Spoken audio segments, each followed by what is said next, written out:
Okay, let's continue with endocrine glands, endocrine system. So last time I did few ideas. I give you a few ideas where you can find the endocrine glands in the body and what hormones are.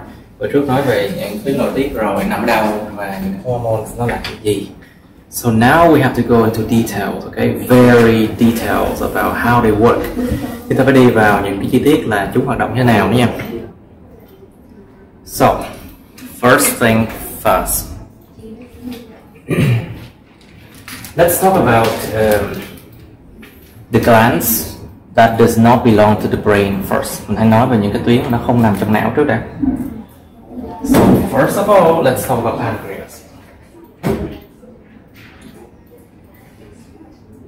So about the pancreas, tuyến tụy.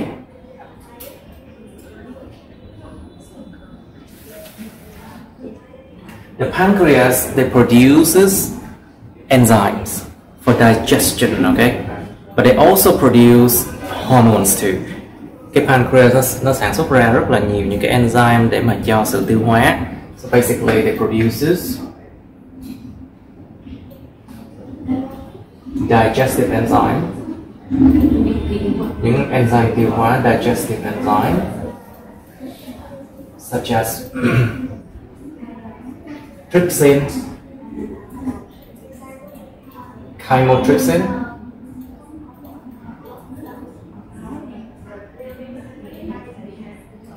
trypsin, chymotrypsin, and also it also produces amylase. Nó cũng sản xuất ra amylase nữa. Also produces amylase, but it comes from the pancreas. So we call them pancreatic amylase. Okay, pancreatic amylase. Nó gọi là những amylase mà nó xuất phát nguồn từ cái tụy. Now, besides from that, it also produces lipase. Can you guess what is the function of those enzymes? What does lipase do? Bang say, lipase, what does it do? What does it do to the lipid enzyme that act on the lipids? What does it do? Nó tiêu hủy chất béo. Yes, this enzyme break down lipids or fat. Amylase, what does it do? What does the enzyme do? Amylase. It breaks down sugar. How about trypsin and chymotrypsin? It's a protease. It's a kind of protease. It's a kind of protease. So what does it do? Nó một loại protease. Yes, it breaks down proteins. Very good. So there are many protease. Có rất là nhiều cái enzyme làm nhiệm vụ tiêu hủy protein. Trypsin, chymotrypsin, pepsinogen. One of them, okay? Okay, so good. These are three digestive enzymes. However, the pancreas also produces hormones. So what hormones are there? So first hormone is insulin. Very important to know.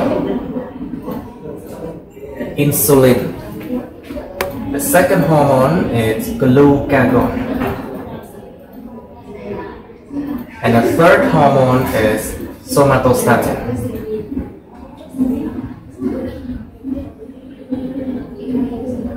But you need to know these two, very important. Glucagon and insulin, okay? Oh, honey.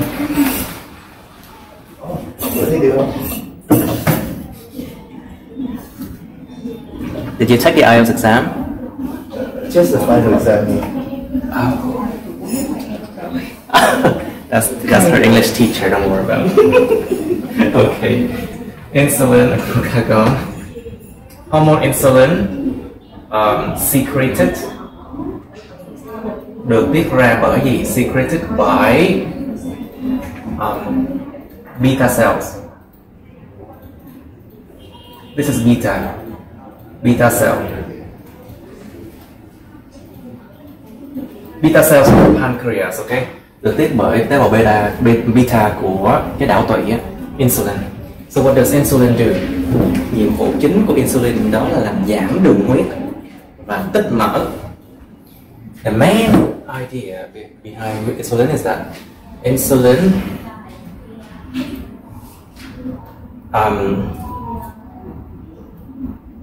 turns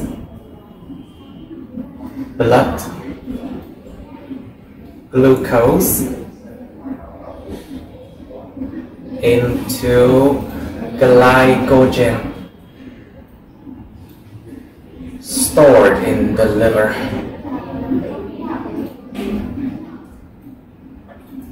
Nó sẽ biến cái glucose trong máu vào thành một cái dạng glycogen chứa trong gan.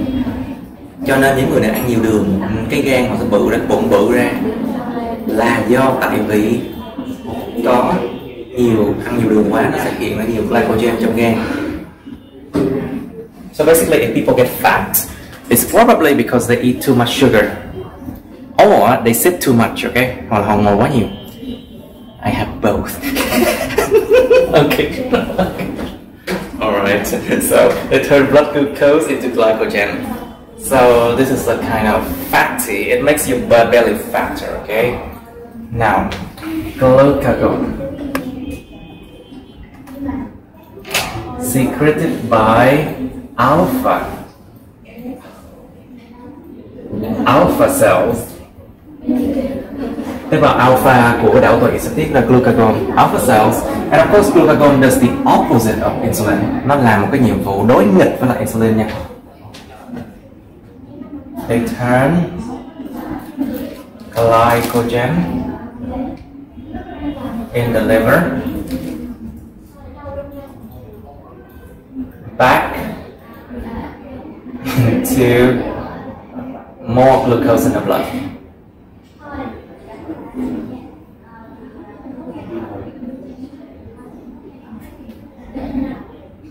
Okay, back into more glucose in the blood.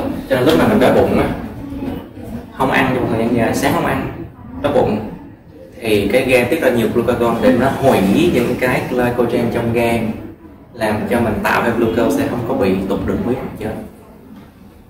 So basically, when we are hungry, like you didn't eat breakfast, for example, you don't eat breakfast, your liver, your glycogen stored in your liver will be broken down by glucagon, so that your blood will have the glucose it needs. Because without enough glucose in the blood, you will faint. Xỉu luôn á, ngất xỉu, faint. You will faint. So, insulin and glucagon, they plays a role in regulating the blood glucose. Nó đóng vai trò hai cái này, đóng vai trò trong chuyện điều tiết cái lượng đường trong máu. So basically, they moment please. So insulin and glucagon regulates, nó điều tiết, regulates blood glucose level.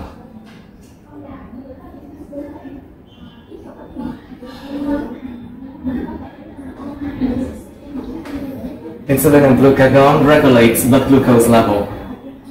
Okay, very important that this thing is working well. Okay, because our human body, we run on sugar. Remember that. Cơ thể chúng ta nó hoạt động dựa vào cái gì? Dựa vào đường. Cho nên là kiểu gì thì kiểu cái insulin của con này bắt buộc là phải điều chỉnh và được control rất là nghiêm ngặt. Who control that? The two glands in the brain, we will talk about later, okay? Bây giờ mình nói về mấy cái tuyến mà như làm lính là bên dưới bị điều khiển đi đã. We talk about all the glands first, and then we'll talk about what controls them later. Now, somatostatin. What does it do? It's a hormone, statin. to keep the same. To keep the same. Somato, tế bào somato, tế bào sinh trưởng. Somato means like normal cells. Tế bào bình thường, tế bào sinh trưởng. Normal cells, growing cells. Normal cell growing cells. Keep the same normal cell growing cell. What does it mean? Somatostatin will stop insulin and glucagon from being secreted. Nó sẽ ngăn không cho cái tiết tụy tiết ra insulin hoặc glucagon. It stops the pancreas from secreting insulin or glucagon.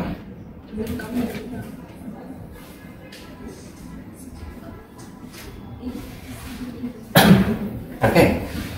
Nào, thực sự chỉ cần nhớ là cái insulin glucagon thôi. You only need to know insulin glucagon because that's the most important, okay, in the pancreas. Còn một vài cái nữa nhưng mà không quan trọng. There's still some other thing but it's not that important. Now, so về tuyến giáp đi.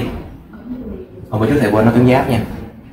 But like, I didn't talk about the gland here and the gland there last time. So let's talk about it. So,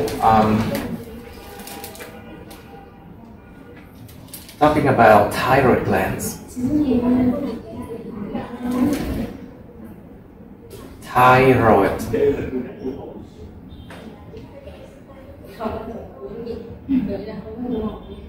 Thyroid.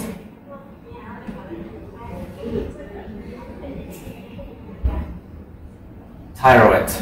So basically thyroid glands nó gọi là tuyến giáp.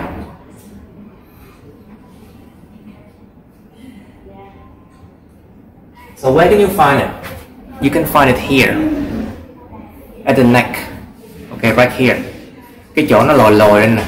This part that is protruding out, the part that protrudes out is called the thyroid glands. Okay. So behind it, you can find the parathyroid glands. Đằng sau sẽ có tuyến mà đối giáp, cận giáp hay đối giáp gì đó. But let's talk about thyroid gland first, okay? So basically, they produces thyroid hormones.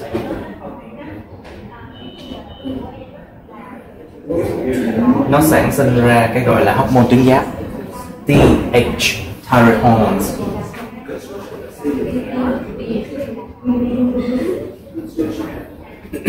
Thyroid hormones.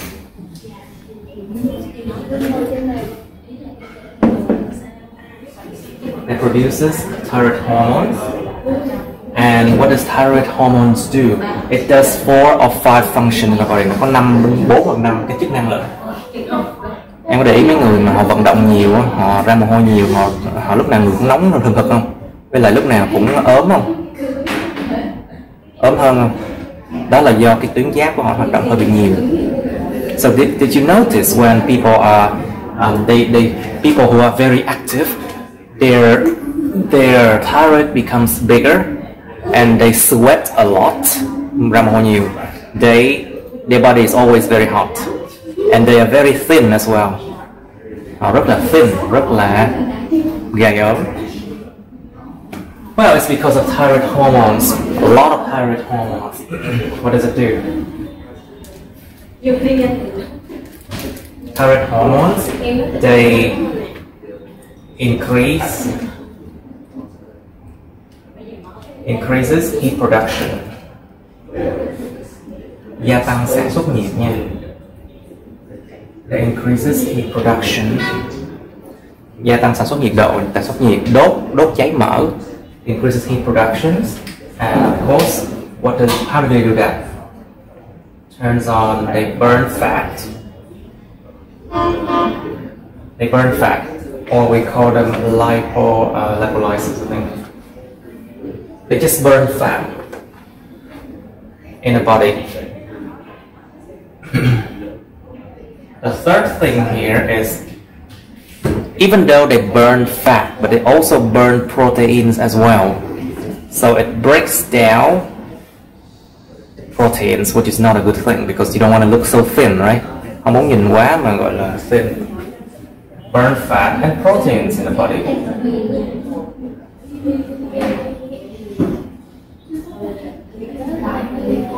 Increases heat production, burn fat and proteins in the body. And also it's nó gây ra cái trạng thái gọi là sao ta, chống phì nộn. Nó gây trạng thái mà giống như là người ta rất là nó giống như cái người nó khô lại. It's like it makes the body a bit like thinner because you loses protein, loses muscle, mất cơ, mất proteins. Increased heat production. Thyroid hormones also important for the brain. Iod. Thyroid hormones also important for the brain. Important for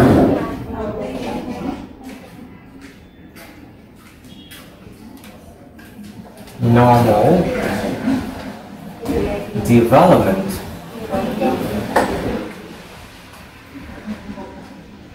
and functioning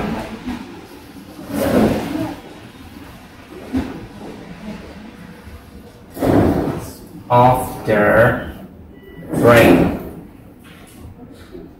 Cho nên nếu bạn nào mà bị vấn đề tuyến giáp á, bạn sẽ có thể gặp vấn đề về gì? Trí nhớ, gặp vấn đề về trí lực, tức là nhiều khi bị đần độn. So if someone has a problem with thyroid hormones, they might have a problem with their memory or the ability to think, to memorize things, to think quickly. So be careful with that, okay?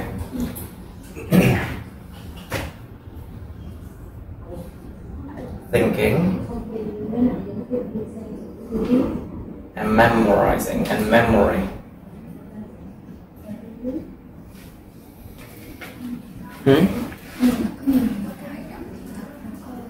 Hoạt động nhiều nhưng mà không có nghĩa là họ có hormone tuyến giáp nhiều nha. Cái này nó chỉ đóng góp một phần thôi, cái đó thôi. Còn ví dụ hoạt động nhiều không á, không có đồng nghĩa với chuyện nhiều hormone tuyến giáp nha. So thyroid hormones, they act a role in making people more active, increase heat production and things, but it doesn't mean that if people are very active physically, they have high thyroid hormone. No, it doesn't mean that, okay? Nó chỉ có một chiều thôi nha, không đi chiều ngược lại đâu nha. It doesn't mean that. That can be because of many reasons, có thể do nhiều lý do nữa. Mà thầy nghĩ một trong lý do đó chính là cái môi trường và có thể bắt buộc họ phải làm như vậy, hoặc là do hormone sinh dục testosterone nó cao. One reason it could be because the environment forces them to be active physically. For example, if they are in a sports school, a sport club, for example, or if their testosterone level it's very high, they'll be like that, you know. Important for development, function in the brain, burn fat, work in the body, increase heat production. And what else? Thyroid hormones require iodine to produce. Nó cần phải có iodine nó tạo được cái này nha. You need iodine to produce. So in your diet, you need to eat more salt, especially sea salt. Đặc biệt là muối biển, sea salt, to have the iodine to produce TH, okay? Thyroid hormones. Without it, you will feel very tired. Không có đủ cái đó mình sẽ thấy rất là mệt mỏi nha. Increasing productions and body activity.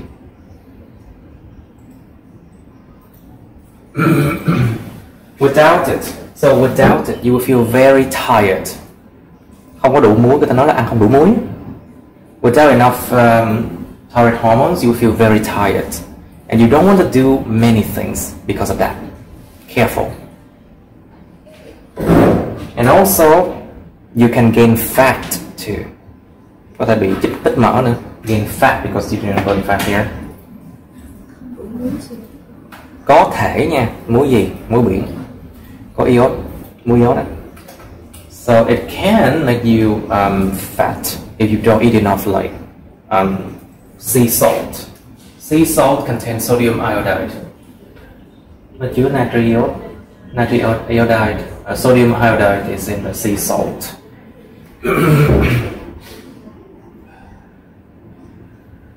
Okay.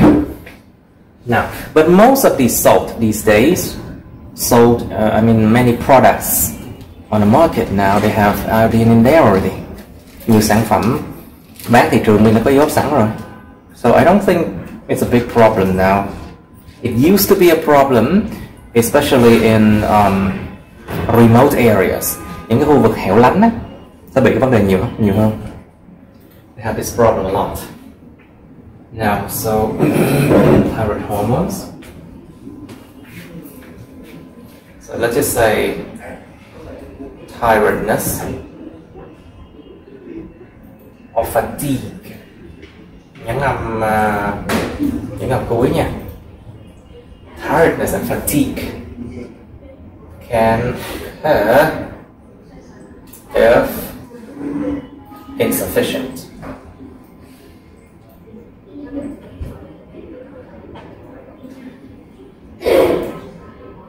Insufficient iodine intake.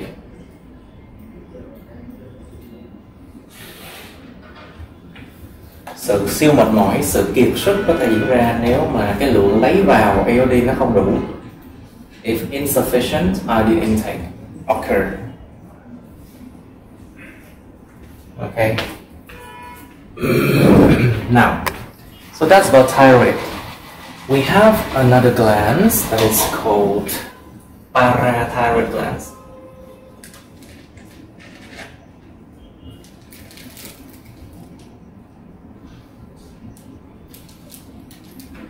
Can you check your phone what parathyroid glands produces? Cái tuyến đằng sau cái tuyến giáp là parathyroid glands. What does it produce? Parathyroid glands. Can you check it?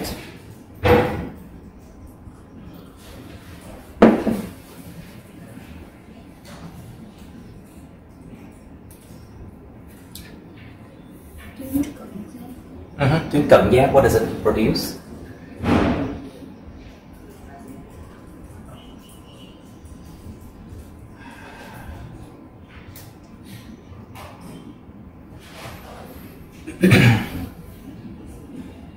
PTH là parathyroid hormone nè. But I need to know the function of that. Can you read it? No, you read it. Parathyroid hormone regulating body level calcium and phosphorus. You can see.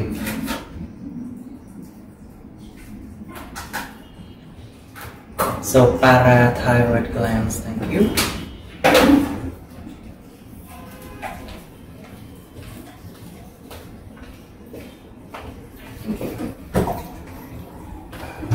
So the parathyroid glands, they produces something called parathyroid hormones, PTH.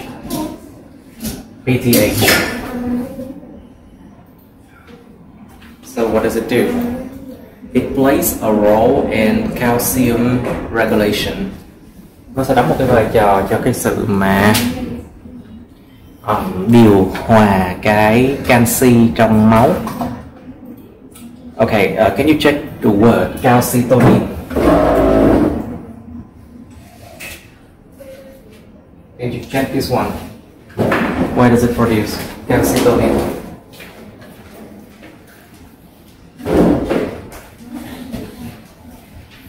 Calcitonin is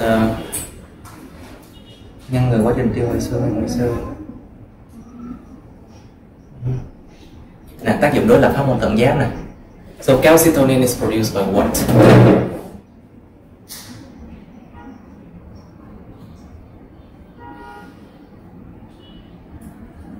Nhưng mà calcitonin được sản xuất từ đâu? Can you check it out? Can you check where calcitonin is produced?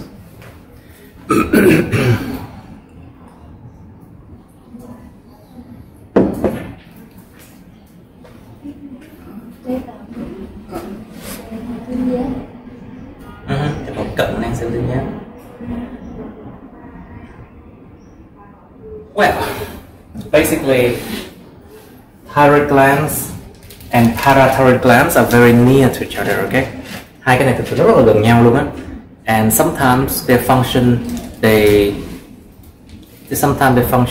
just, you know, coincide. Đôi khi cái function của nó, cái chức năng của nó sẽ trùng hợp với nhau. Sometimes. So parathyroid hormones and calcitonin.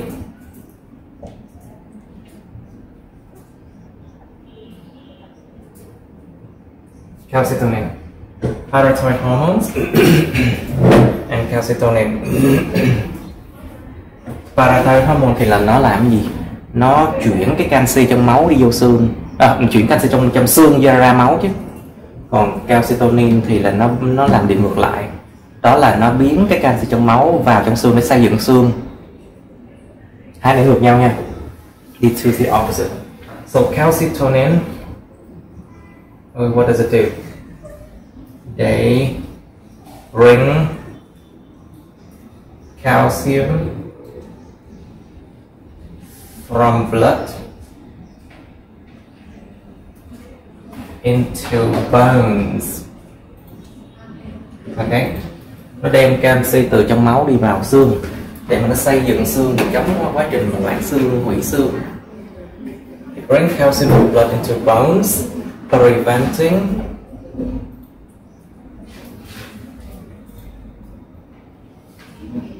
preventing bone loss. Phòng chống mất xương, preventing bone loss. Parathyroid hormone do the opposite. Cái này cái canxi nó phải điều khiển bởi hai hormone này luôn. Cái đường điều khiển bởi nó canxi được điều khiển y chang vậy luôn. So the sugars produced is regulated by insulin and glucagon, but calcium is regulated by calcitonin and parathyroid hormones. Okay.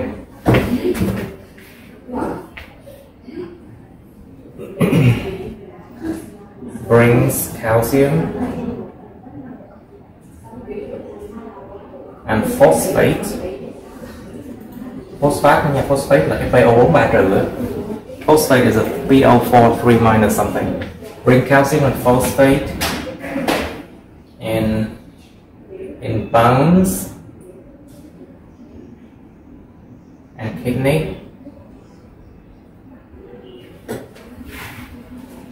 Back into the blood.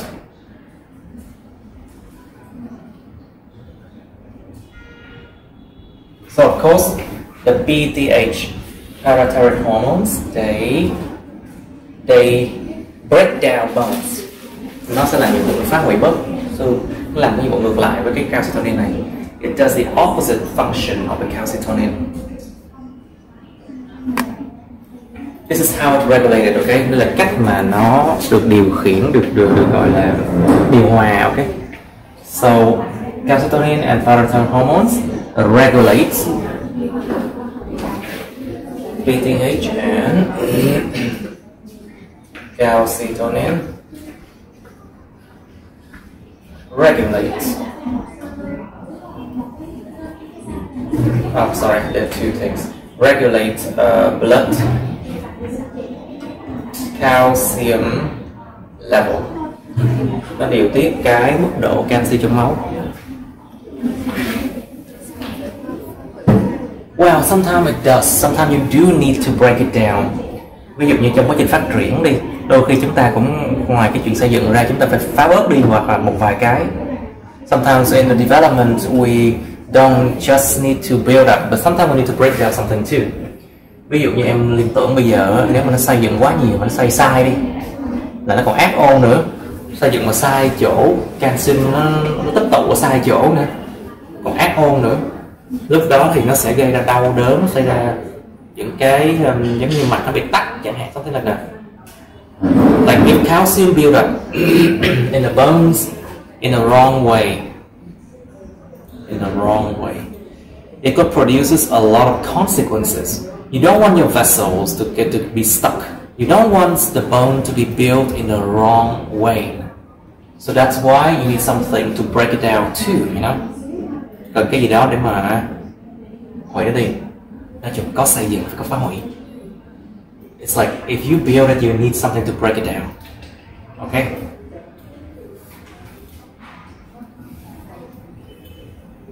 Alright, so that is parathyroid glands and thyroid glands. So let's move on to the next one.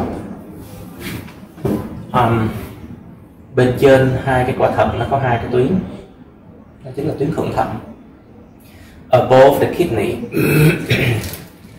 you have two glands that is called adrenal glands.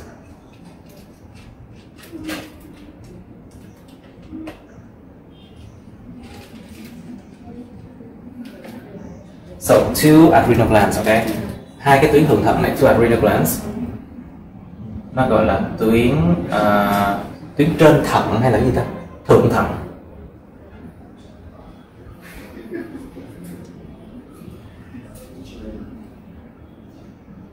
Tuyến thượng thận, okay. So what does it do? So adrenal glands are a bit special. Nó hơi bị special, nó mà chia ra nó sản sinh đủ thứ đó. So adrenal glands basically they have the cortex part, nó có phần vỏ, phần bên trong nữa. There are actually three parts of the adrenal glands. Cái cortex này, lớp vỏ này, cái lớp ở giữa nó tên là gì, đoán xem cái lớp ở giữa nó tên là gì. Cầu thận cũng có lớp giữa nó tên là gì.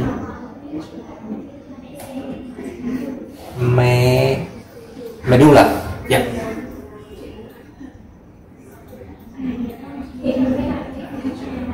Nó theo một cái quy tắc đọc gọi tên cũng rất là giống nhau. So basically they follow like the naming system that is very similar. Cortex means the outside, lớp vỏ bên ngoài. Medulla is the middle one. Anyway, you don't have to know now where the hormones are produced. Em thực sự không cần phải biết rõ là bây giờ hormone được sản xuất ở đâu trong cái chỗ này nữa nha. You just need to know that adrenal glands produces a lot of hormones. Cái này nó sản xuất rất nhiều hormone nha.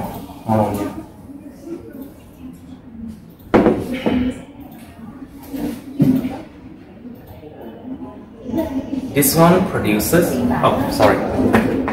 singular, so it. You see, grammar is important. Okay, they produce aldosterone.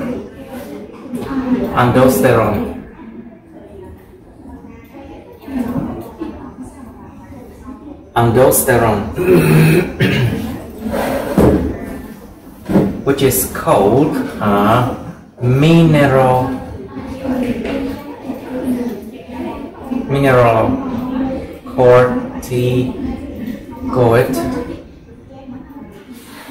hormones. Mineralocorticoid hormones. Nhìn vào cái tên phân loại này mình sẽ biết được hormone nó là cái gì. Cấu hình là corticoids. So basically the structure is a corticoid structure. So what is a corticoid structure? Dòng benzene này. No, it's a six member ring qua bên phải. To the right side, six member ring as well. 6 thành viên đó này. Đi lên bên trên 6 thành viên nữa. Six member ring over here. And then to the right, 5 member ring, 5 thành viên. Any kind of chemicals that has this kind of structure, okay? This is called steroid structure. Cấu hình steroid. Nó miễn sao nó có cấu trúc này, nó gọi là steroid structure. We have a lot of them. For example, aldosterone has this structure. Estrogen, testosterone, progesterone. Đó, mấy cái đó là cấu trúc mà steroid đó. Those things have steroid structures, okay? Vì đoán xem ăn cái gì thiếu sẽ không có những cái hormone này. So if you have corticoid hormones like what I just said, aldosterone, progesterone, estrogen, testosterone, if they have steroid structure, what kind of food, if you don't eat enough of that, you would not have enough of these hormones? Đoán xem. For the name.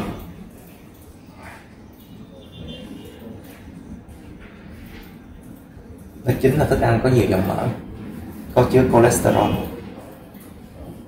That is the food that is rich in fat and cholesterol, because cholesterol has a steroid structure. Nó có hình steroid mà. Chính vì ăn trứng đúng nhỉ? Remember, eating eggs, okay? You have enough cholesterol to make all these hormones. Cho nên ăn không đủ trứng, ăn không đủ cholesterol cũng chết. So without eating enough cholesterol in the food, you don't have enough of these hormones, which is bad, okay? Now, what else? Aldosterone and testosterone. Đúng rồi, không chỉ có cái testis, không chỉ có tinh hoàng sản xuất testosterone đâu nha. Cái này cũng sản xuất testosterone luôn. Adrenal gland also produce testosterone, not just the testis, okay?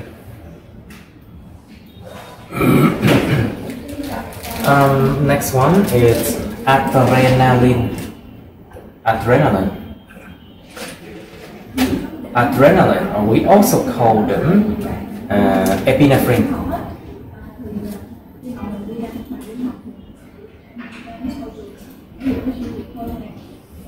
Epinephrine in the US, adrenaline in Europe. Ở châu Âu tức là adrenaline, ở Mỹ tức là epinephrine. And there's also one more thing, that is noradrenaline.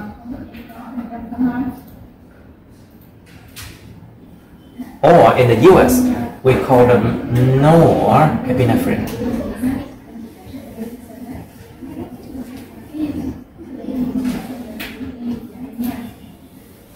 Now,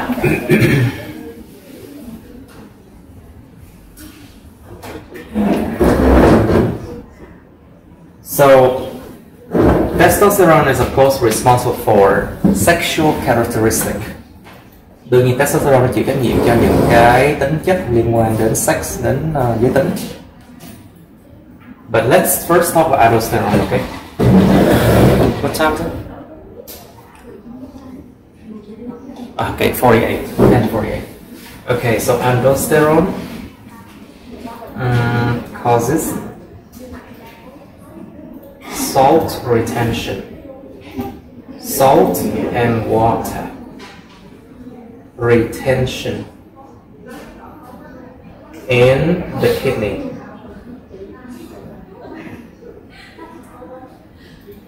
Retention actually comes from the verb to retain.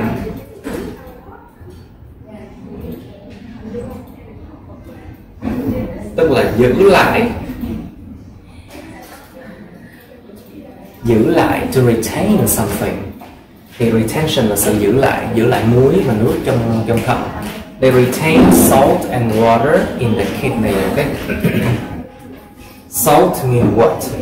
Sodium, potassium, calcium, and so on. Something like that. Muối là mấy cái kỹ âm đó. Và có một cái như sau mình phải biết, đó là bất kỳ khi nào mà muối đi đâu thì nước nó sẽ tìm đến đó. Tại vì sao? Cả hai cái đều là phân tử phân cực hết. Cho nên là bất kỳ nơi nào có muối, nước sẽ tìm đến đó. Just remember something. Wherever you have salt, which is these ions, water will find them, okay? Will follow them. Because water is polar, phân cực, polar. And these things, they have their charge. Nó có cái cực của nó. So they attract each other, okay? hấp dẫn nhau. Cho nên em trữ muối lại tức là đồng nghĩa với em trữ nước luôn. So if you, it equally means that you keep the water in the body. Tại sao phải trữ muối và nước? Why do we need to keep the salt and water? Because our body requires the salt. Our blood requires the salt to function properly. Cái máu chúng ta cần cái muối đó để mà nó function, nó vận hành một cách mà properly, một cách bình thường. Tại vì mình cần cái này cho cái điện thế nghĩ để nó hoạt động. Nhưng mà you need this one for the action potential. And water, of course, everything needs water. Cái gì mà chẳng cần nước. Okay. Right. So we need this one. Điều hòa về cái muối và nước cơ thể quan trọng lắm nha. Tại vì nếu mà không có được muối và nước đó, ngất xỉu rất là không hay. Without enough salt in the blood or water in the blood, we can faint and die. Mình chỉ cần không uống nước, không đủ nước trong vòng 1-2 ngày thôi là chết chắc. Mà có thể đói trong vòng tuần 2 tuần no problem. Without enough water for 1 or 2 days, we can just die. But without enough food for like a few weeks, sometimes it's okay too. No problem.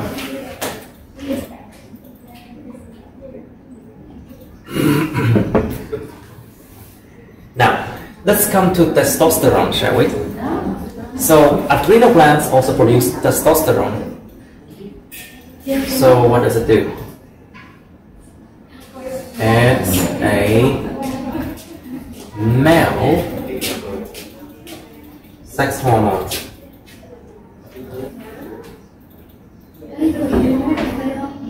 Nó gọi là hormone sinh dục nam, thì không thích thiết ra từ chút nào. Tại vì vốn bản chất là nữ cũng cần nó. Cho nên nếu mà gọi như vậy là phân biệt giới tính. I think testosterone, when we often call it male sex hormone, I don't think this is the right term for it. Because women need it too. Thực sự nữ cũng rất cần mấy này nha. Không có đủ testosterone em sẽ không thể nào mà em cảm thấy năng động, em hoạt động được. Without enough testosterone, both male and female would not feel like they want to work, like have energy, you know.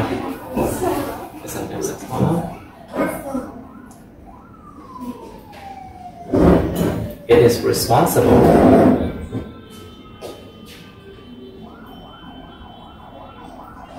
for muscle growth.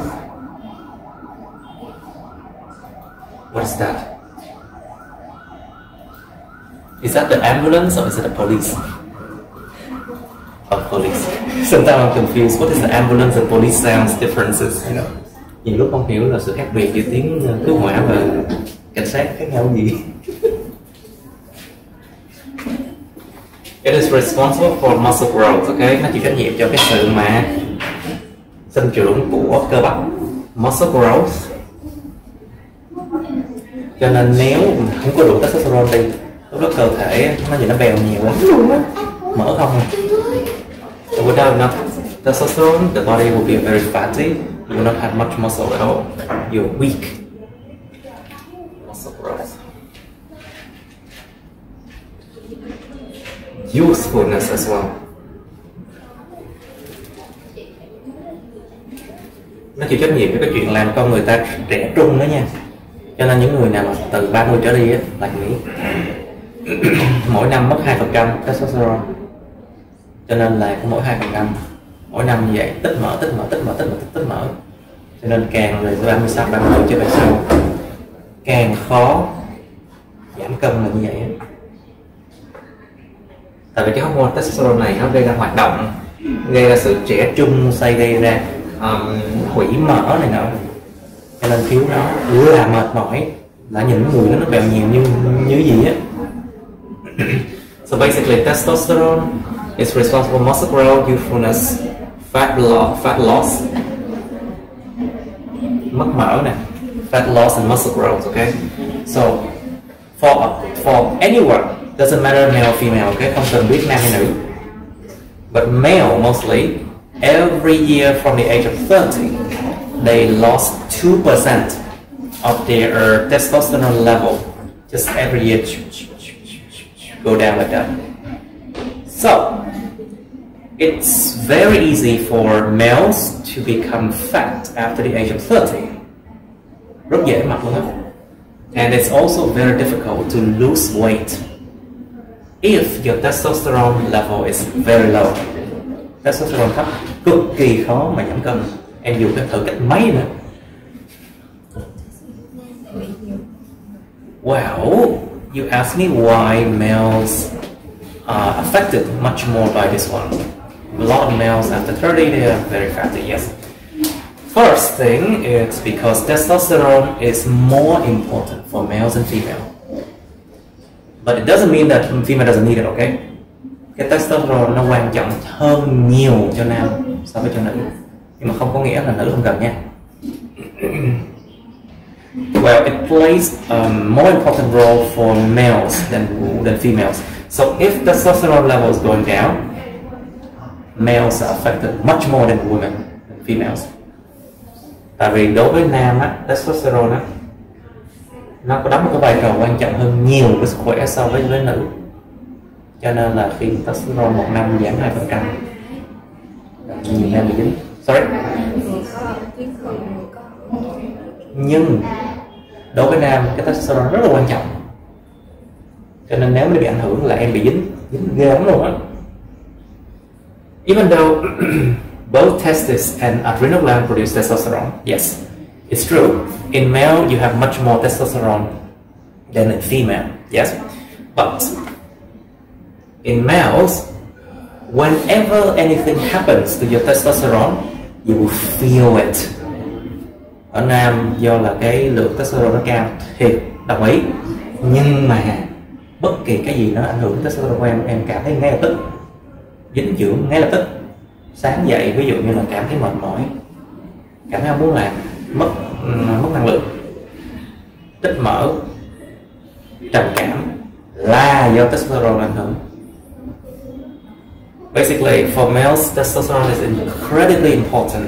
If you wake up in the morning tired, you lose motivation. You don't want to work, don't want to do anything.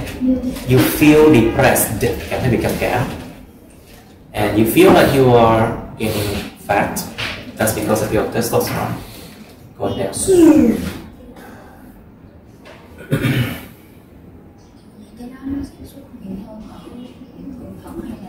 Well, it's produced more, I think from the testes. I remember, yeah. Hình như là nhớ là nhiều hơn ở cái hai cái bên ngoài. Nữ cũng sản xuất này nha, tại vì nữ cũng có adrenal gland mà. Like females also have adrenal gland as well, so of course you have it as well. Now, so đối với nữ testosterone có tác dụng gì? Nó vẫn không có được nghiên cứu một cách rõ ràng cho lắm đối với nữ. There has been no real research about the effect of testosterone on females. Okay. Well, I think it also helps you to lose fat as well. So if you do exercise like lifting weight, okay, not cardio, okay, không phải chạy cardio mà 1-2 tiếng đâu nha. Đẩy tạ nó mới tăng testosterone. Nếu mà em tập thể dục hơn 1 tiếng một ngày, nó sẽ gây ra stress cho cơ thể. Stress cơ thể nó sẽ gây ra cái gì? Nó gây ra áp lực lên trên cơ thể và gây ra giảm testosterone. Nó tác dụng ngược lại nha. So basically, if you exercise for more than 1 hour per day, it causes a great stress on your body, and it causes the production of more cortisol. Know where it comes from? Cortex. Cortisol come from the cortex, từ lớp vỏ của cái huyết tương thận ấy. A stress hormone.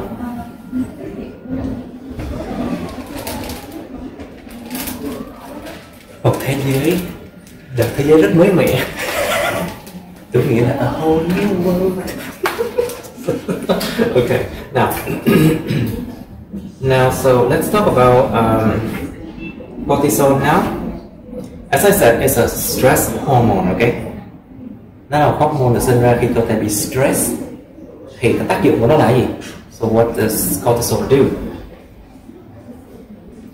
Khi cơ thể bị stress như vậy thì nó sẽ làm tác dụng nó tăng cái glucose, đường huyết lên để mà nó đương đầu với lại cái quá trình bị stress một cách dễ dàng hơn, tại vì cơ thể nó có nhiều đường hơn. Basically, cortisol, what does it do? Causes an increase. Danh từ nha, it's a adjective, it's a noun. An increase in blood glucose level.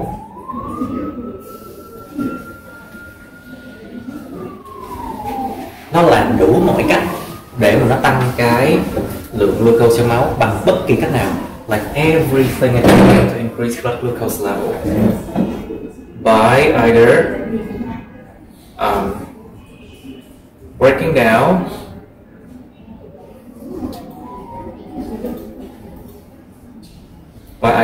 down proteins, muscles. Nó phá hủy cơ nha, nó có phá hủy cơ nha, cho nên lúc mà bị stress lâu dài á, em bị mất cơ, em khó mà phát triển cơ bắp là vậy. If long-term stress, it can cause your muscle to not grow. Cho nên tránh những bài tập mà quá lâu dài nha, nên đẩy tạ, chứ đừng có mà tập cardio lâu dài trong phòng gym hơn tiếng không được. So basically, try to exercise like intensively, tập tạ tập nặng chẳng hạn. But do not stay in the gym for more than 1 hour per day, okay? Đừng ở cái phòng gym quá 1 tiếng một ngày nha. Tại vì nó tăng cortisol, because it increases cortisol in your blood by breaking down muscles and nói chung nó làm đủ một cách để làm tăng cái lượng glucose trong máu mà. Nhưng mà nếu mà cortisol tăng cao, nó sẽ áp đảo cái này.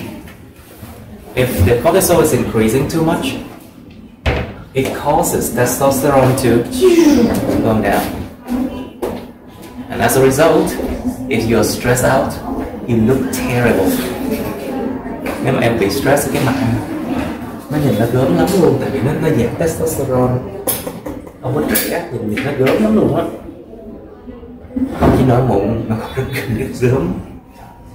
So long-term stress can cause testosterone to decrease, and then you have loss of muscle growth. You look terrible, and you have fat.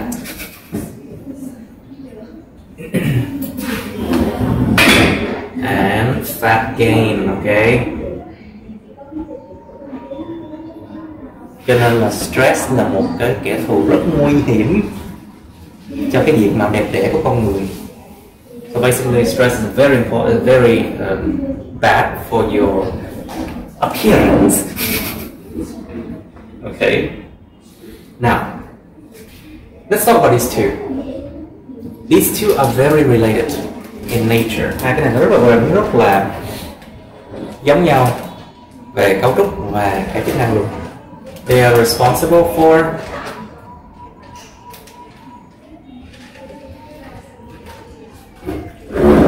the fight or flight reflex. Nó chịu trách nhiệm cho một cái nó gọi là phản xạ đánh hay là chạy trốn. Đánh hay chạy trốn, fight or flight reflex, to help human in case of danger. Trong trường hợp gặp nguy hiểm đi, thì cái tuyến thượng thận tiết ra cái adrenaline này hoặc là noradrenaline, để mà nó kích hoạt cái gọi là cái cơ chế mà giờ tôi chống lại nguy hiểm, tôi đánh hay tôi chạy, để nó giúp con người trong trường hợp nguy hiểm. Nó là cái mà ví dụ em gặp con rắn đi, this is like I'm just trying to explain the action of adrenaline and noradrenaline. For example, in case of danger, if you see a dangerous snake, your eyes see it. You notice the snake. Your adrenal gland will produce adrenaline. So you're ready to run or to fight the danger. Nó sẽ làm cho tất cả cơ thể em nó rơi vào cái trạng thái là sẵn sàng chiến đấu, hoặc là sẵn sàng để chạy khỏi cái nguy hiểm đó. In case of danger, what does it do? Increases blood glucose level. Nó phải làm sao đó để nó làm gia tăng cái lượng glucose trong máu để có sẵn đường để mà chạy hoặc là chiến đấu. To have enough sugar so you can fight the danger or run away from it. Right? Có đủ lượng đường để mà chạy khỏi nguy hiểm hoặc là đấu tranh chống lại nguy hiểm đó. Increase blood glucose level by breaking down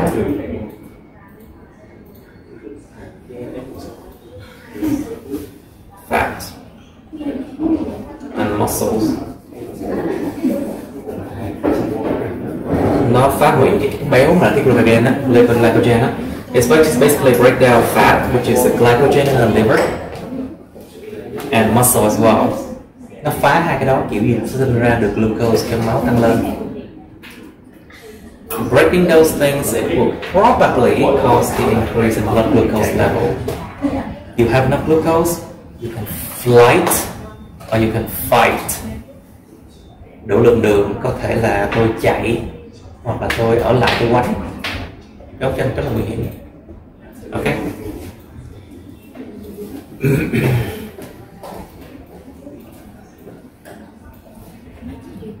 Sorry.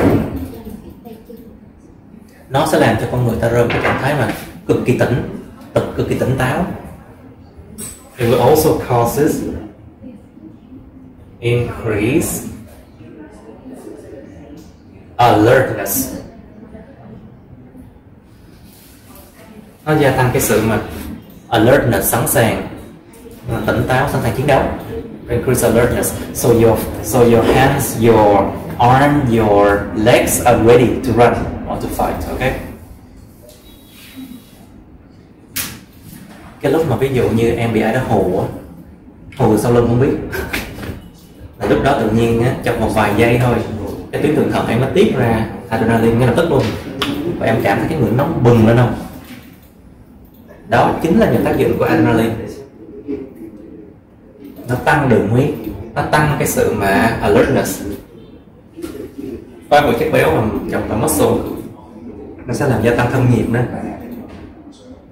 Well, basically, when someone spook you, or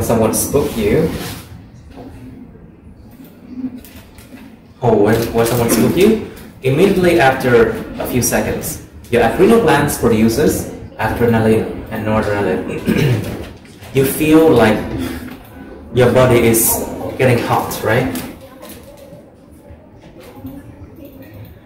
Increase alertness and heat.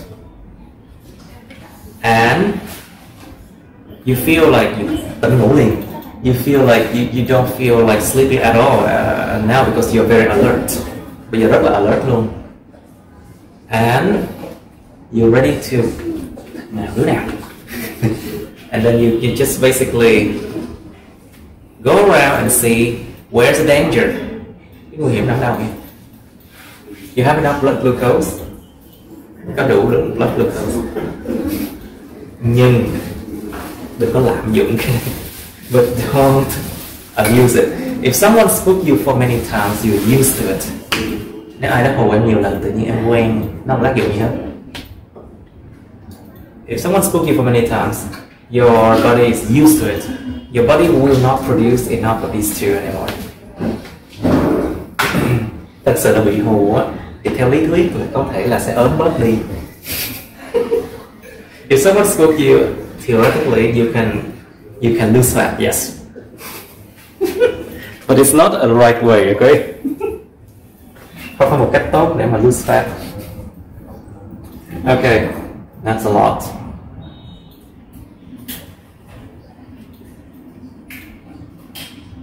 Okay.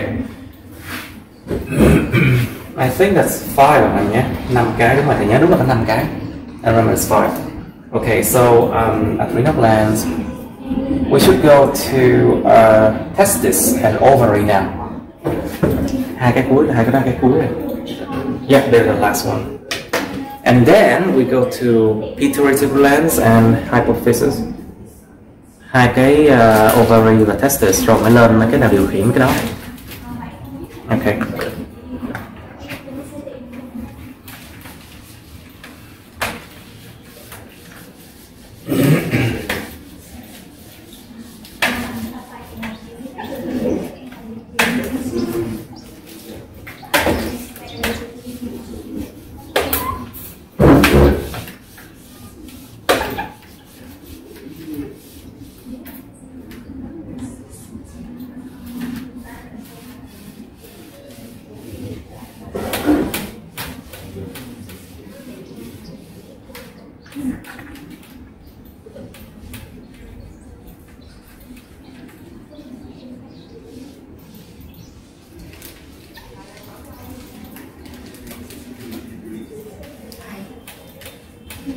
Yes.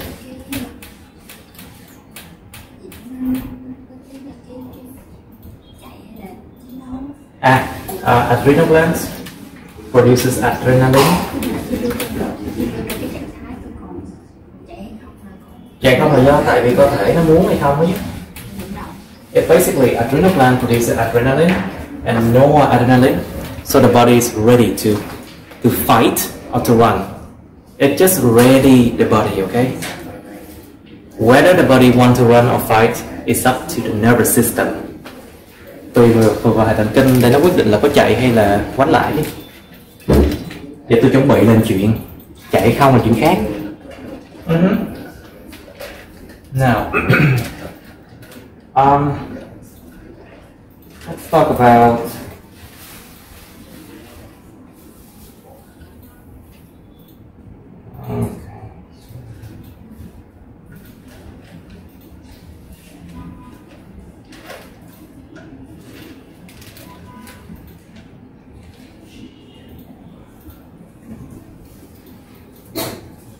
there you go.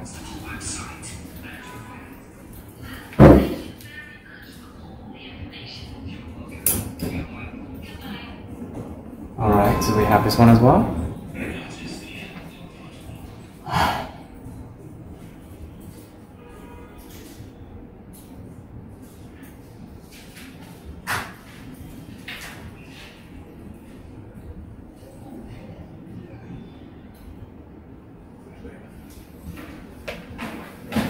Okay, and what I'm drawing here is the ovaries here.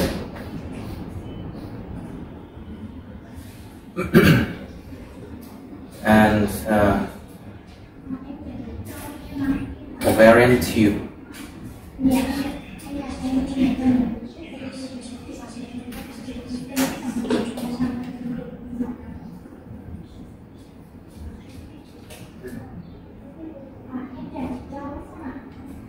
This is the uterus. Tử cung.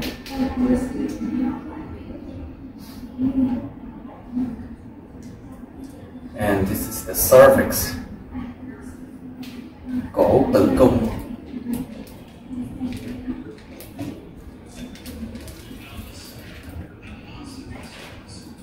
Okay. Now, ovarian tube nó gọi là ống dẫn trứng. Okay, so this is for the female ones. We have this one. For female, we have the uterus. We have the ovaries, ovarian tubes, and cervix. Okay. Đương nhiên cái này sẽ dẫn đến đâu? Vagina. nó dẫn đến là âm đạo vagina. Now, so the ovary, it's where we're talking about now, okay? Mình đụng lên cái buồng trứng, okay?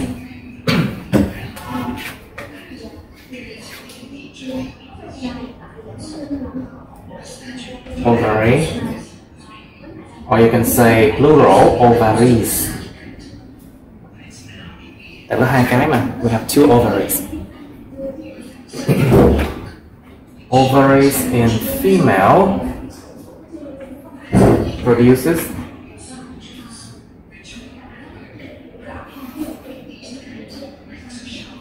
what does it produce? It produces two hormones. Nó sản sinh ra hai hormone chính.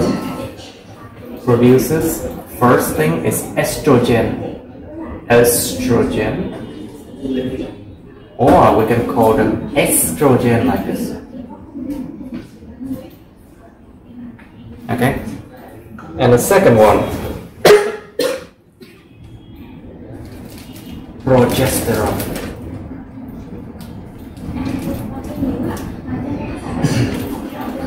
Progesterone. Hai cái này chỉ có nữ thôi nha. These two are only found in females, okay? Thật sự là progesterone chỉ có nữ thôi. Progesterone is only found in female. Estrogen can be found a lot in female, but in males you can also find estrogen too. It's produced by the fat cells. Thực sự ở nam hay nữ thì đều có estrogen cả, nhưng mà lượng estrogen ở nữ nhiều hơn nam nhiều. Ở nam á, thì estrogen là sản xuất ở đâu? Ở trong tế bào mỡ. Cho nên khi em đã mập rồi á, nó còn góp phần nó sản sinh thêm estrogen nữa, nó áp đảo testosterone của em. Lúc đó em khỏi có mà giảm cân. Yes. So basically in male and female we both have estrogen, but in females there are more estrogen than testosterone. In males the other way around. Okay? But in male and female, your fat cells produces estrogen, and it causes the body to gain fat. Causes fat gain. Nó làm cái chuyện gì? Nó làm cho tích mỡ ở đâu? Ở vùng ngực, để có vú và để có những cái gọi là cái đường cong cơ thể.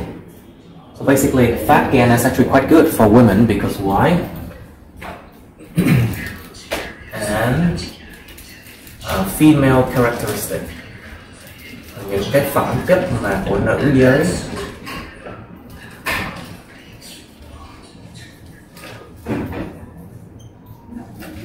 Ví dụ như là gì? Giọng cao, like high voice, high pitch,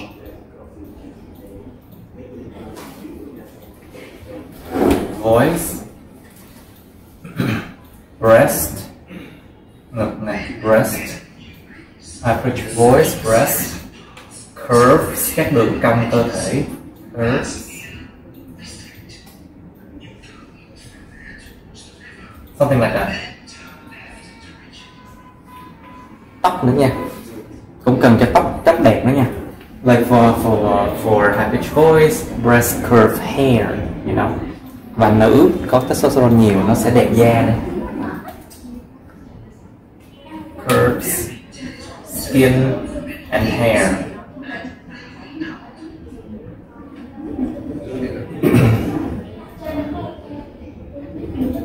But this one actually for female estrogen is really good, okay? Đối với nữ estrogen cực kỳ là tốt luôn, rất cần luôn á.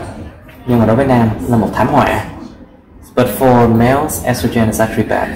Because why? Too much fat, and it causes your testosterone level to go down. Really bad for males.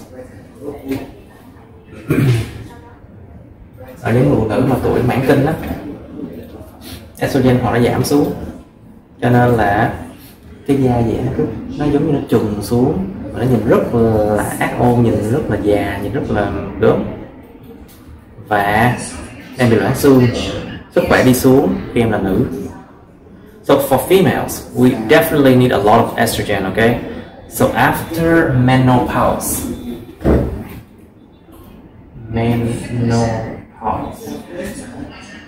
mãn kinh, từ lúc đó không còn kinh nguyệt nữa, thằng bé này. In menopause means like you no longer have your period. No longer have your period.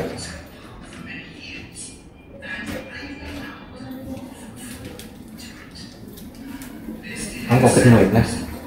When you no longer have your period, that's called menopause, okay? Mãn kinh. Every year after that, your estrogen just go down, and you become very old. You become old. Your bones is becoming weaker. Xương trở nên yếu hơn. Mình cảm thấy yếu hơn nếu là nữ. Mình cảm thấy là mình già hơn nhiều.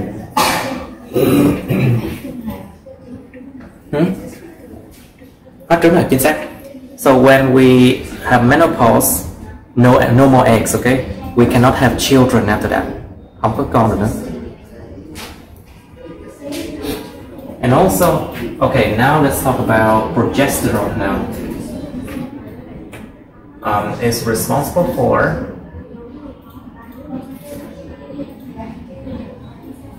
Is your mom a doctor? Oh, your mom's doctor. Dentist. How about your dad? Oh, two dentists, I see. Progesterone is responsible for pregnancy, okay? Progesterone là một cái hormone mà nó chịu trách nhiệm cho sự có bầu, có thai. Tức là nó sẽ giữ làm sao cho cái phôi thai nó phát triển cho đến lúc mà em đẻ. Basically, it is responsible for pregnancy. It helps the baby to develop normally, okay? It helps the baby to grow normally.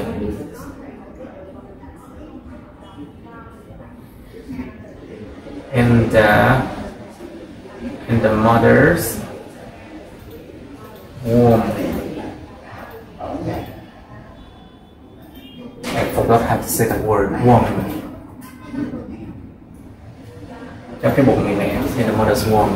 It helps the baby to grow normally in the mother's womb. If progesterone go down, the baby die. Nó sảy thai đó nha. Không đủ progesterone là nó sẽ sảy thai đó nha.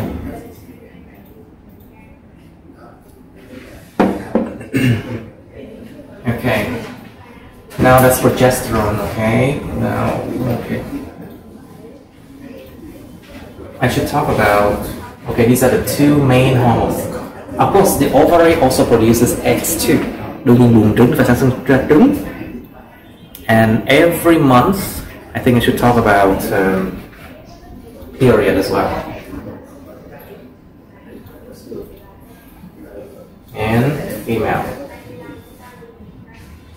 Mình phải nói về cái vụ mà kinh nguyệt hàng tháng của nữ nè.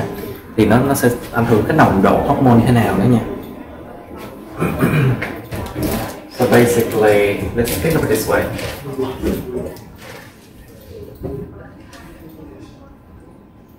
This is day 0. This is day 14. This is day 28, okay? Nó gọi là kinh nguyệt, nguyệt là mặt trăng. Nó đi theo đúng kiểu 28 ngày. It's like 28 days, just like a moon, you know? So, ngày không. Let's just imagine that the day 0, you bleed a lot during 5 days, okay?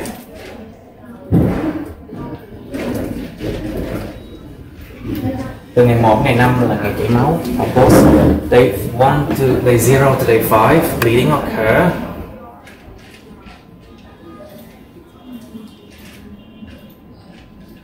Thì cái chảy máu nó làm gì?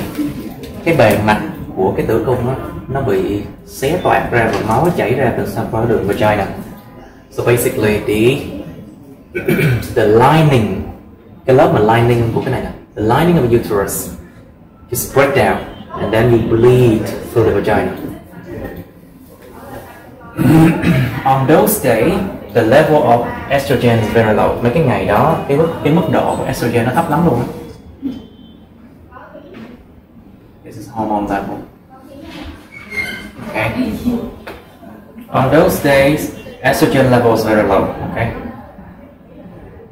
And then it keeps increasing and increasing and increasing.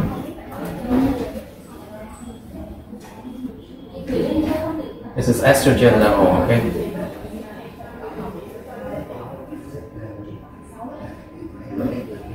So when estrogen level is very low, you bleed, you start to bleed. Khi mà cái mức độ estrogen nó tăng lên như vậy, nó giảm cực tiểu như vậy, mình sẽ bắt đầu chảy máu, bleeding occurs. And day 5 will stop. Tại vì nó còn cái gì đó đâu để mà chảy máu nữa. There's no other thing to bleed anymore. Estrogen level go up. That is when the lining of the uterus grows again. Đó là khi mà cái lớp mà nó bám xung quanh nó gọi là cái lớp bên trong của tử cung á, nội mạc của tử cung á, nó bắt đầu nó phát triển lại, nó bắt đầu nó sinh trưởng trở lại. It starts to grow again. So when the estrogen level increases, you see. Ngày 14 là ngày gì? So the 14 days, đó là cái ngày mà rụng trứng. 14 days is basically when ovulation happens. Ngày rụng trứng. Ovulation.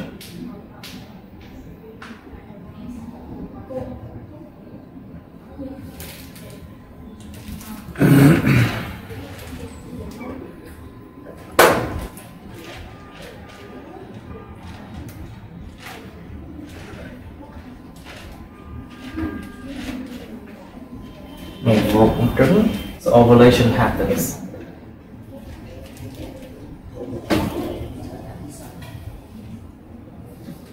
Okay, so cái ngày đó là cái ngày dễ mang bầu nhất luôn á. So basically that's the time when it's the easiest to get pregnant, okay? Because when your eggs go down, when the eggs go down here, if the sperm find ways here, you get pregnant. Easily, very easily. That is the day when females can very easily get pregnant. Và nó cũng chính là cái lúc mà cái estrogen lúc đó nó cao nhất, lúc đó mình nhìn đẹp đẽ nhất, dễ thương nhất. Well, the day 14 of period, it's also when you have ovulation, when your eggs flow down from the ovary. It's very easy to get pregnant on that day, okay? It's also the day when estrogen is very high. You look very beautiful. You look very beautiful, yeah? No, it actually happens for the whole period here. Nguyên cái chục ngày này luôn, like the whole period here, okay? You look good for the whole period from here, you know? But around these days, it starts to go down. It starts to go down and then reach here, you know.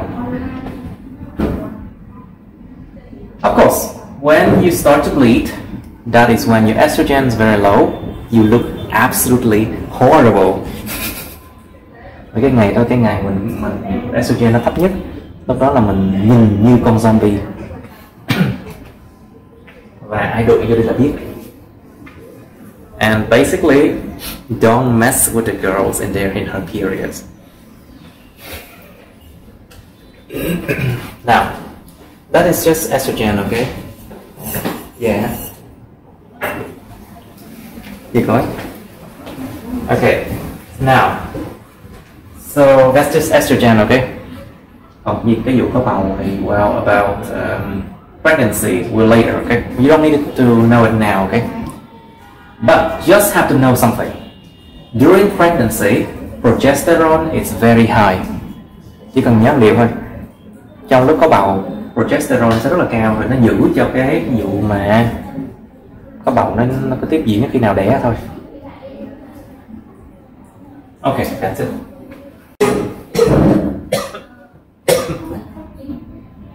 Now for testes.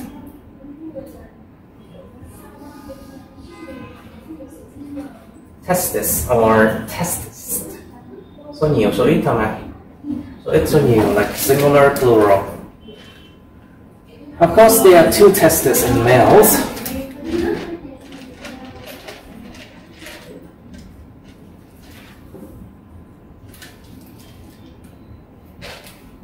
What does it do?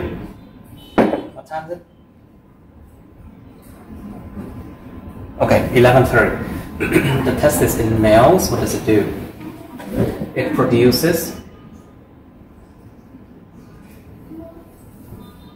the main hormones, that is testosterone, of course. I've already explained what testosterone do, right? Testosterone is responsible for muscle growth, for male sexual characteristic.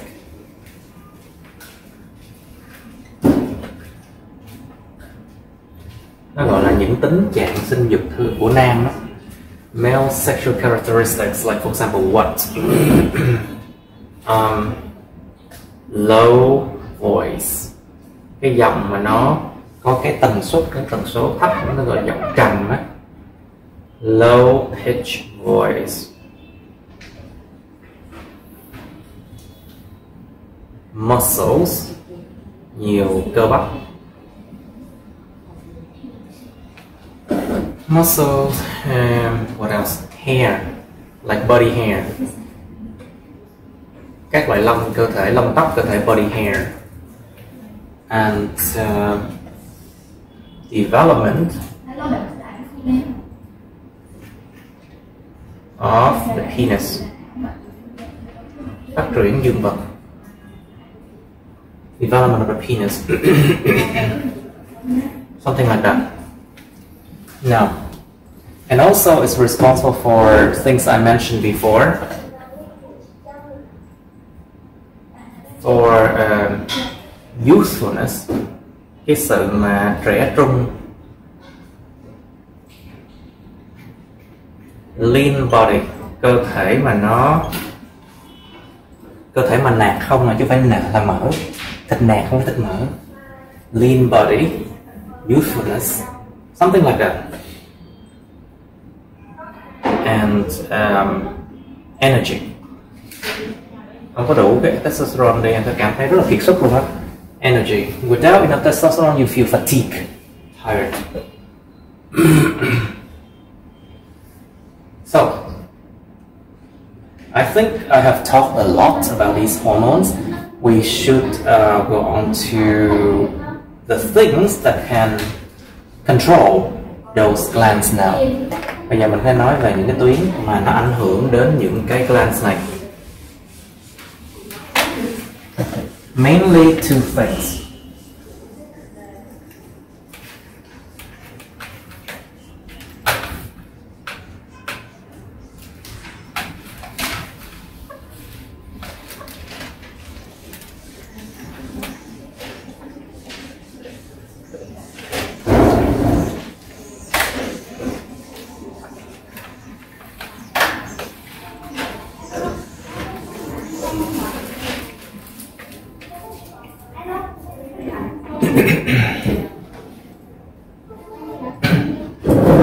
Mainly there are two things.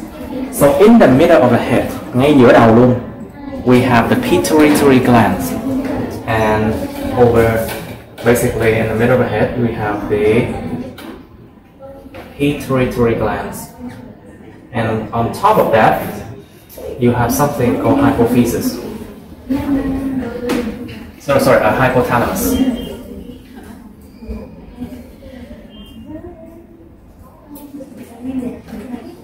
and this is called hypophysis, or we also call them pituitary glands.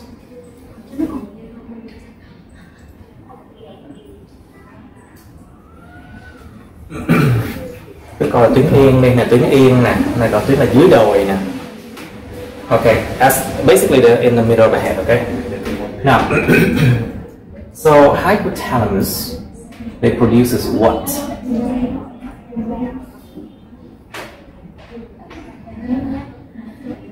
Nó sẽ sản sinh ra cái gọi là stimulating hormones. It produces something called stimulating hormones,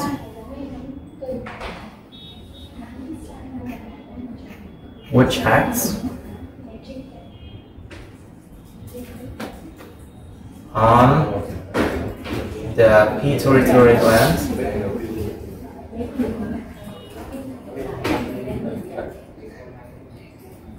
to produce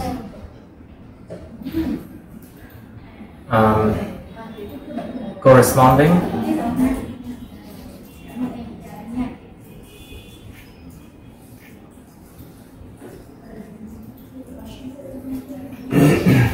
no, sorry, this one is called releasing hormone. It's called releasing hormones to produce corresponding stimulating hormones.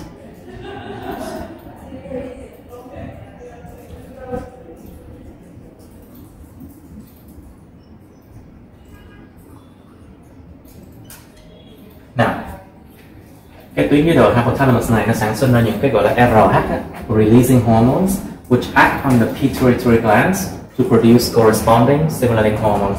Tức là cái này là cái giống như ông chủ tịch đó, xong rồi nó ra lệnh cho giám đốc điều hành, các giám đốc để sản sinh, xong rồi giám đốc mới ra lệnh cho mấy tuyến kia.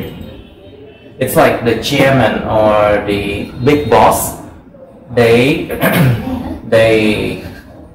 tell the managers to produce things so they can control the smaller glands. It's like that.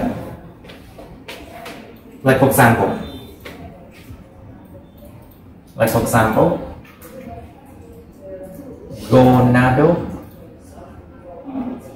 gonadotropin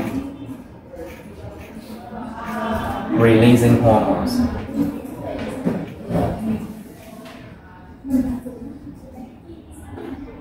Or we call them GnRH, like this. Gonadotropin releasing hormones.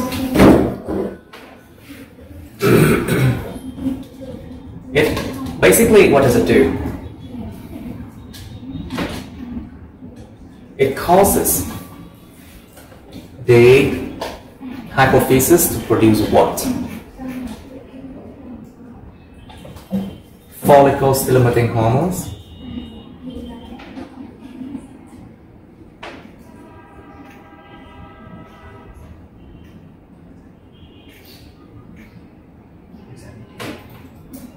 We call them FSH. And luteinizing hormones.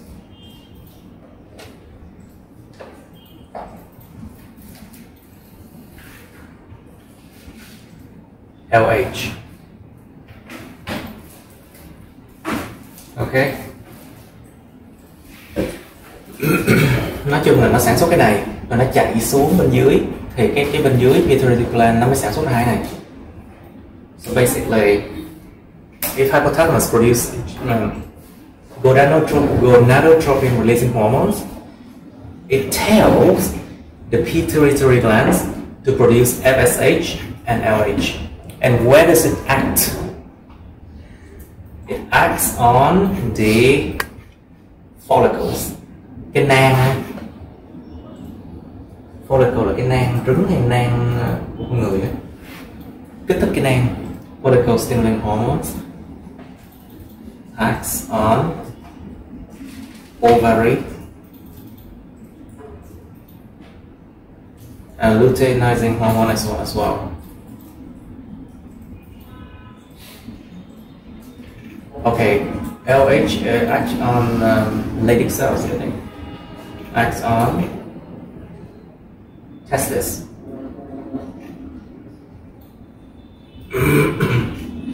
I remember this one also acts on ovary as well.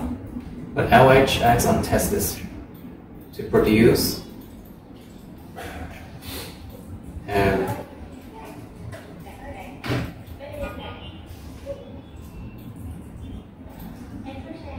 testosterone.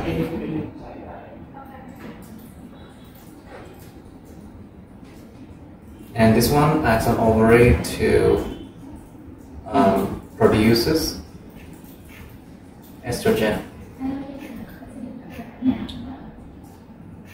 Okay. Can you check again FSH and LH? FSH, what does it do? FSH làm gì? Because sometimes I forget.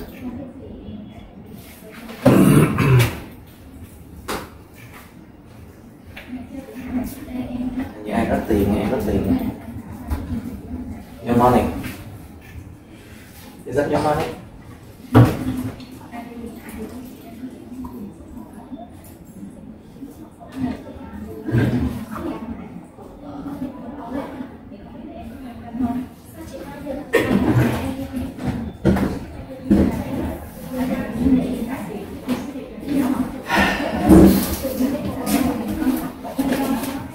It's okay.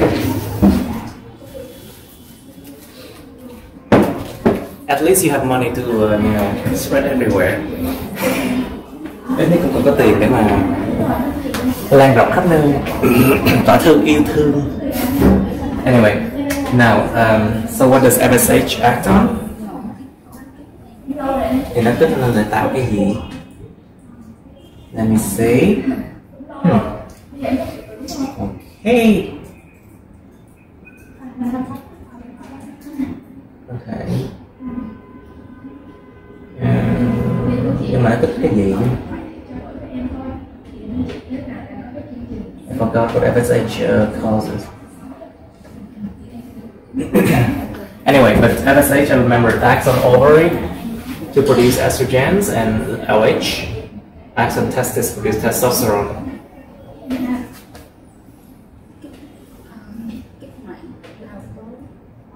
Tức là cái follicle là cái ovary á, nãy mà có chính là ovary á, để sản xuất nhiều. Okay, so follicle stimulating hormone act over to produce estrogens and develop the ovary. Nó phát triển cái bụng trứng luôn nha. And develop the ovary. So what about luteinizing hormones now? Can you check it out?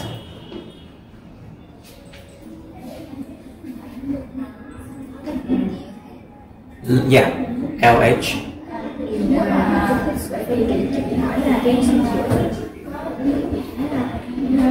Nó không nói rõ. So basically, the Google doesn't tell exactly, but LH acts on testis to produce testosterone and develop sexual organs. Nó phát triển cái con này sẽ phát triển những cái bào quang sinh dục đi, sex organs. Anyway, so you see, it's like a loop, right? Nó như là một cái loop vậy đó. Okay, so second thing produces by the hypothalamus.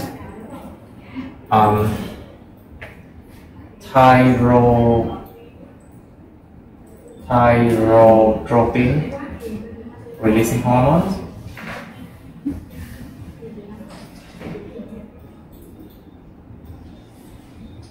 So you can guess what does it act on, right? Thyroids.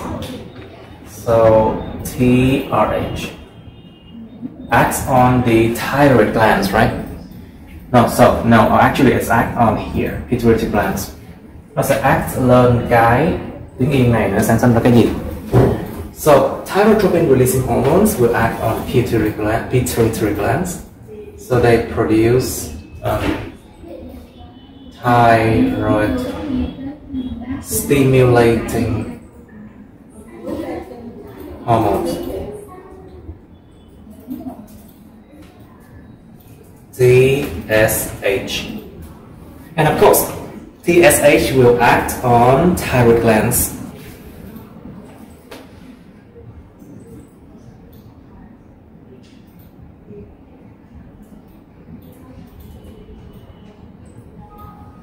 To produce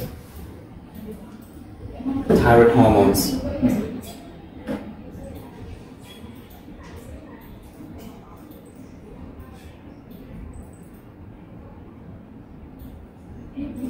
Ok.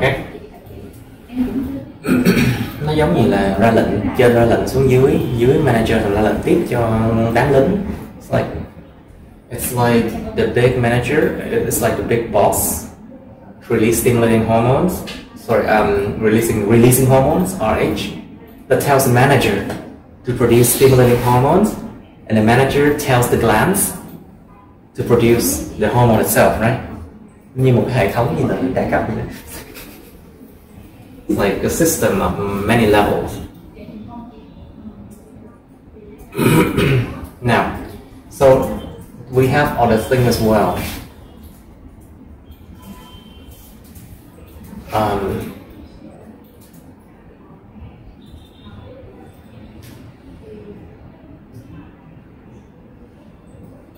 We have other things. Okay, can you check what the coi thử cái hypothalamus tiết ra cái gì? What does the hypothalamus secrete?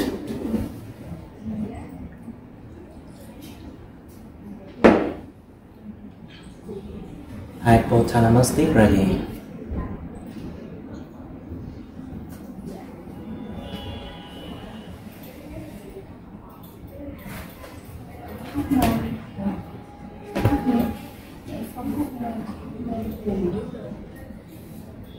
Đúng rồi, nó releasing hormone đó. Nhưng mà danh sách những cái mà nó tiết ra. That's it. Moment, thank you. Nhiệt độ cơ thể, cái đất đó, cái mệt mỏi, ngủ nhiều sinh học nha. Có một tên tăng trưởng là GH. Tuyến giáp, cái tuyến giáp là cái này. Rồi, ok.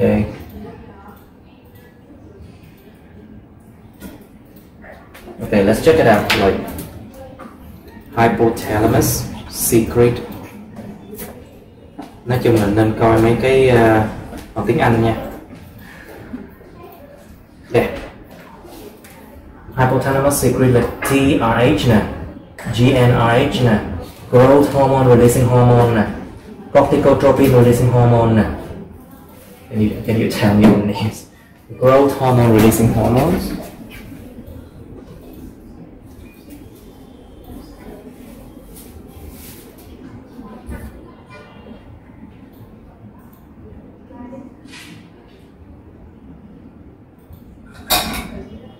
It's the GRH. What else then? Cái gì vậy? Adrenal vậy? It's there, sorry. Corticotropin releasing hormones, sorry. Corticotropin releasing hormones.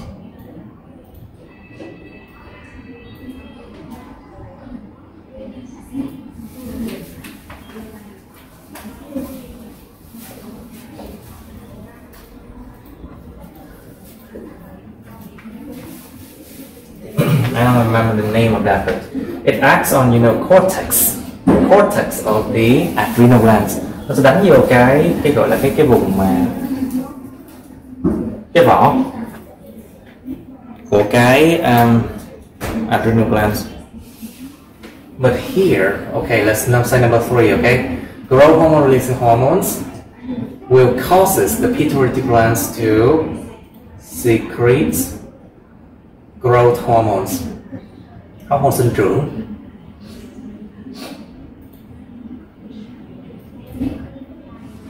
So you can guess what does it do? What it does, right? It helps the body to grow. Nó giúp cơ thể phát triển, which helps the body grow, nó giúp cơ thể sinh trưởng. Không có cái đó là coi như không thể nào lớn lên được luôn á. Without growth hormones, we cannot become taller, bigger, you know. Growth hormone would help the body grow. Nhưng mà quá nhiều về ung thư nha. Like if it's too much, it can cause cancer. Tại vì cancer là gì? Uncontrolled growth. Sự sinh trưởng không kiểm soát nổi. Okay, secret growth hormone will help the body to grow. Number 4, it's corticotropin releasing hormones. Nó sẽ kích cho cái này nó tiết ra cái corticotropin.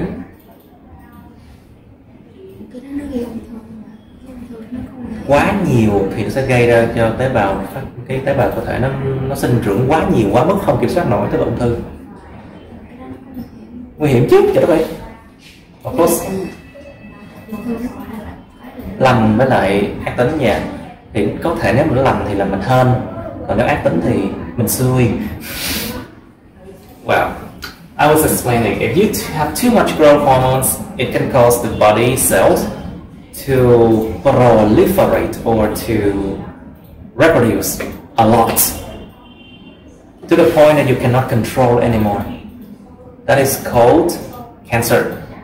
Or if you're lucky, it will not be too dangerous. But if you're unlucky, it's cancer. Okay, now corticotropin releasing hormones causes pituitary glands to produce corticotropin stimulating hormones.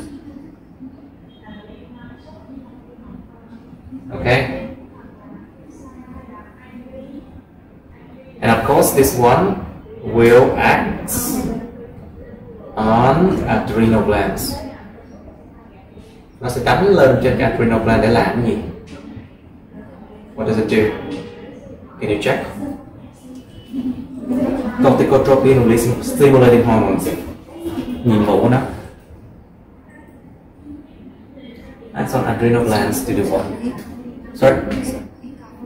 Adrenal, just searching one. Corticotropin stimulating hormones.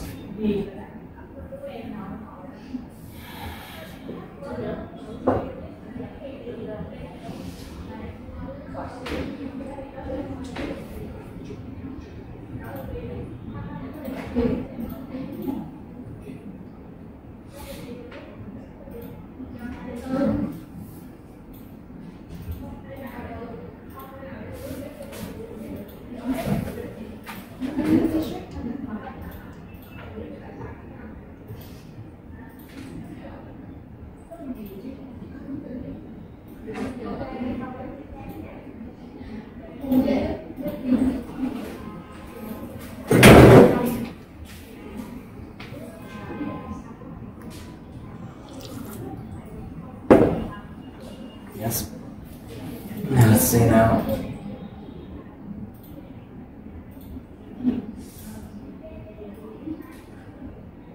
Nhận nó là cái gì thôi nhưng mà nó không có.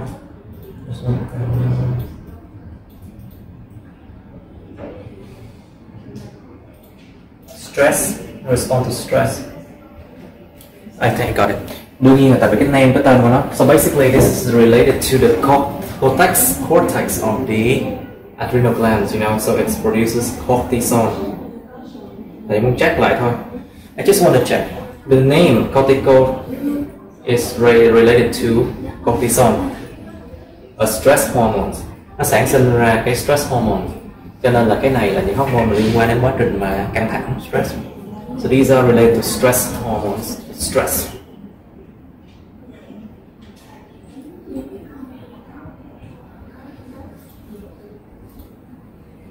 Okay, just want to tell you something more. The hypothalamus is also responsible for controls of the body temperature. Nó cũng là cái chỗ để mà nó kiểm soát cái thân nhiệt cơ thể đó nha. Like if it's too hot, let's say, if it's too hot, it will cause a reduction in thyrotropin releasing hormones. Nếu mà quá nóng đi thì nó sẽ làm giảm cái TRH này để mà làm gì? What does it do? decrease in TRH cause a decrease in TSH, right? Giảm này luôn. So TH will decrease. Decrease in thyroid hormones, less heat produced. Thì nó sẽ ít cái sự sản sinh ra nhiệt hơn.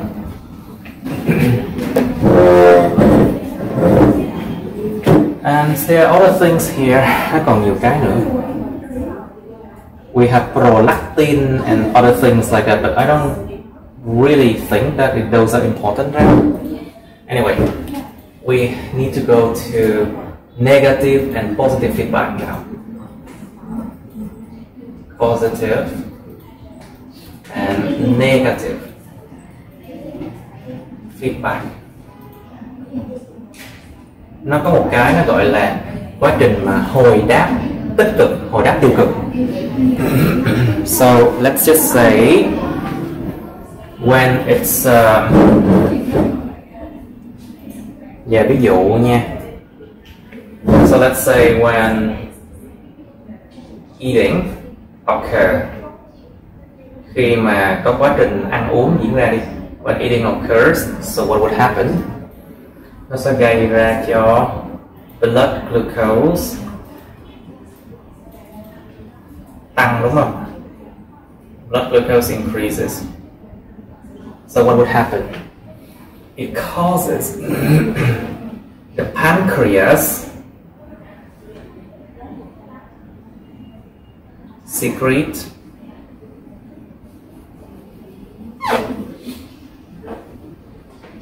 insulin. And what happened next? Blood glucose decreases, right?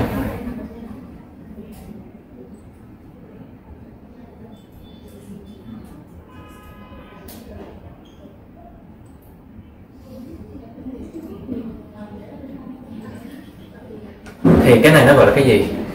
Một cái phản ứng để mà nó làm giảm một cái gì đó. Khi mà cái gì đó đang tăng lên thì nó lại giảm xuống. Nó làm ngược lại thì đó chính là một cái gọi là negative feedback.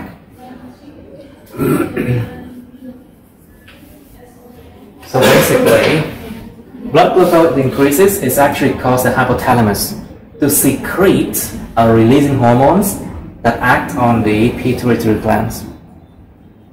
And then pituitary glands will secrete a stimulating hormones on the pancreas. Nó giống như là gì nè, đường huyết tăng lên, cái này đứng dưới đồi nó sẽ cảm thấy và nó sẽ tiết ra một cái releasing hormone nào đó quánh lên cái pituitary gland này, và cái này cũng sẽ tiết ra một cái stimulating hormone nào đó đánh lên cái pancreas, thì pancreas sản sinh ra insulin gây giảm đường huyết hết. Nói chung nó chống lại cái tác động mà nó gọi là một cái negative feedback. So as long as something counter something, that is called negative feedback. This is a negative feedback. Okay. Phần đông trong cơ thể là negative feedback hết nha. Most of the body there will be negative feedback. Okay. The control of body temperature, as I told you before, is also a negative feedback too. Điều khiển cơ thể, nhiệt độ cơ thể cũng là một cái negative feedback. So let's say too hot, hypothalamus senses it will decrease TRH. TRH decrease causes TSH decrease, and then TH decreases, right? And then heat go down. So basically it's a negative feedback. Nó là một cái negative feedback, tại vì sao? Nó giống như nó counter, nó chống lại một sự thay đổi. Bằng cách mà làm như vậy nó sẽ điều hòa cơ thể. In doing so, negative feedback actually regulate the body. How about positive feedback now? Vậy thì positive feedback như thế nào?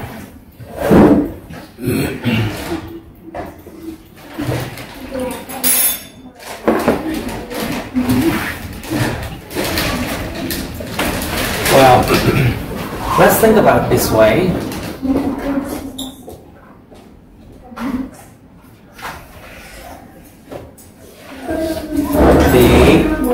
pituitary glands secrete growth hormones.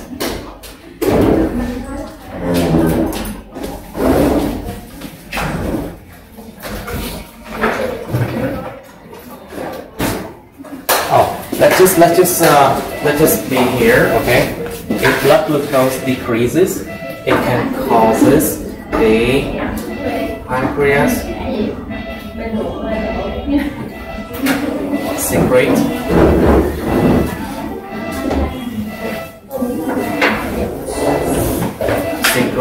glucagon, and will cause the blood glucose to increase again, you know.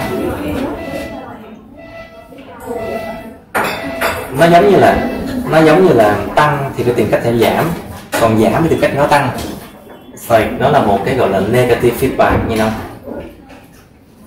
If it increases, you find a way to decrease it, and vice versa. Now, if you have growth hormone,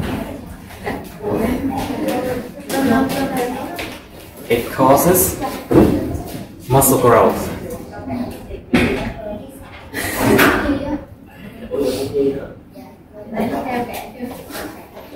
It causes muscle growth and increase appetite. Gia tăng sự thèm ăn. Gia tăng cơ bắp. And then of course you eat, right? And of course you eating, okay? Eating a lot. Mà ăn nhiều thì lại có năng lượng, nó lại có giúp cho growth hormone phát triển hơn. If you eat a lot, actually it causes growth hormone to increase as well. This is called positive feedback. Okay. Nó giống như là vậy nè, nó cứ củng cố tăng tiếp, chứ nó không có giống như kiểu điều hòa, giống như tăng thì giảm thì tăng giống như đâu. Positive feedback actually causes things to keep on growing. Nó giúp cho mọi thứ nó tiếp tục nó growing. Nó cứ theo một cái vòng lặp gì, nó cứ tiếp tục nó sẽ củng cố thêm. Nhưng mà thực tế là trong cơ thể thường là negative feedback nhiều hơn. In reality, the body have a lot of negative feedback, okay? I think that's it for today. A lot already. Okay, so next time, what system?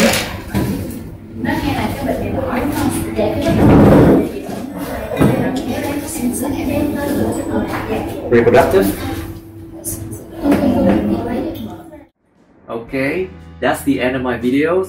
Please like, share this video with your friends, subscribe to my YouTube channel, and press on the bell button next to the subscribe button so you can get notified about my new uploads, okay? You can also press follow my Facebook, but please don't add me on Facebook as friends, okay? Cảm ơn các bạn đã theo dõi nha. Các bạn hãy nhấn vào like, chia sẻ video này bạn bè các bạn. Nhấn vào nút đăng ký kênh YouTube mình và nút cái chuông kế bên cạnh để đăng ký kênh để mà các bạn sẽ được thông báo về những video mới nha. Các bạn cũng có thể nhấn vào nút theo dõi Facebook mình, nhưng nhớ đừng kết bạn Facebook mình nha. Thank you and see you. Bye.